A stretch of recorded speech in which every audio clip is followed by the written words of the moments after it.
சொல்லிச்சான். அப்பனா சொல்லி போய் தூட்டு வந்துச்சான். ராஜா இந்த தெலுங்குலாம் விளக்கம் அப்படின்னு சொல்லிச்சான். அப்புறம் ஏய் நீ யாரா, நீ ராஜாவா, நானும் தம்பி ராஜா அப்படின்னு சொல்லிட்டான். அப்ப அவன் சொன்ன அது இதான் கேட்கும். அப்புறம் அவனை செய்யும் மைண்ட் டென்ஷன் ஆயிருமா. ஏய் ஏன் நீ என்ன மாதிரி பேசுறீங்க, உன்னை உள்ள வந்து கடிச்சு கூட்டி போடுவேன் அப்படின்னு சொல்லிச்சா செய்யும். அப்புறம் அவன் சொன்ன அது இதான் கோவம். அப்புறம் அவனுக்கு மைண்ட் கஞ்சி வந்துடுவான். அப்புறம் டென்ஷன் வந்து தவா தண்ணி உள்ள ஊற்றிடுவான். அப்புறம் அவன் சத்தே போயிடுவான். புத்திசாலி புயலும் முட்டாளே சிங்கம் அவெல்லாம் அவன் புத்திசாலியோட தப்பிச்சிடலாம்.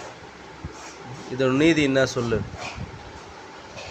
ஏய் நான் சொல்லிட்டேன்.